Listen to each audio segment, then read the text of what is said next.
Well, 2 witnesses are today expected to appear before the Madlanga Commission of Inquiry when it resumes its hearings in Pretoria. The commission is probing allegations of criminality, corruption and political interference in the police and criminal justice system.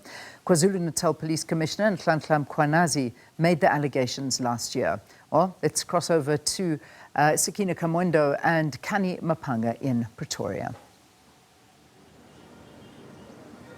Well, thanks, Leanne. Welcome back to the capital. And Canny, of course, just getting straight into it again. Just to be clear, we don't know who will be appearing as yet. And this, of course, are safety measures after what had happened last year to witness D. I think the Commission just tightening up on the safety of witnesses in any way that they can. Indeed. Indeed. We know that we are well into the realm of phase 2 of the evidence, that is, implicated persons being given their chance or their right to be heard in light of the serious allegations that are being made. This is the first day of phase 2 where 2 witnesses are expected.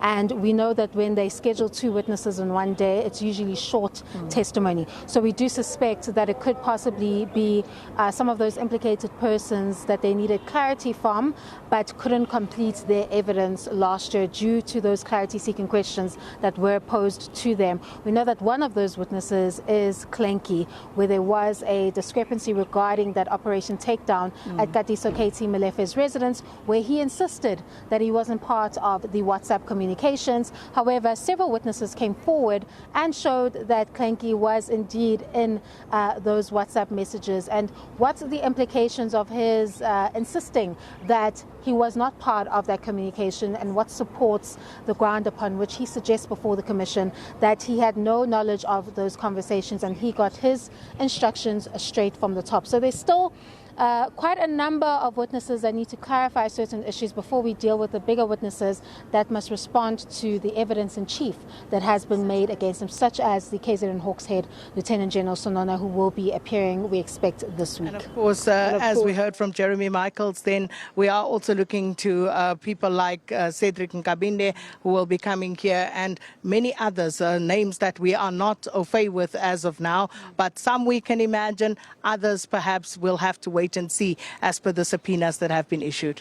Indeed, and some that have already appeared and gave us a taste of their defense, such as the main character in this entire saga that would have triggered this entire probe to begin with, that is the former police, or the current police minister that is on a leave of absence, I beg your pardon, that is Senzo Mkhunu, who appeared and gave his evidence, and of course traversed themes that he may not have been allowed to traverse at the time, but we're expecting for him to return and give that evidence regarding what exactly informed that decision, that directive that he issued regarding the PKTT. At the time that he appeared, it seems that there isn't much that we're getting from the evidence to justify, I guess, bypassing all of these instruments that were available to him and immediately jumping to this directive that the PKTT must be disbanded. I don't think they've gotten to the heart or the meat of what that substance that informs that decision was, because we are seeing that in his evidence it also shows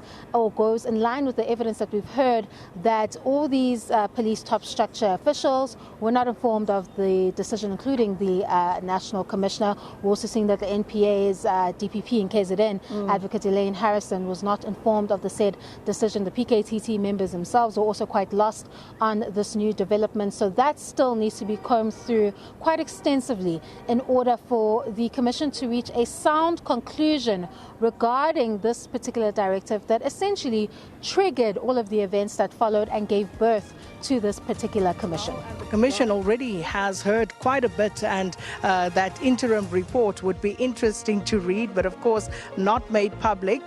President Cyril Ramaphosa has that report, and it is also interesting to see whether any sort of communication regarding the contents of that report will be made by the presidency. But all of that said, it's day 46. Canny Maphanga is here throughout the day to make sure she keeps us abreast of all the developments. It's back to you, Leanne.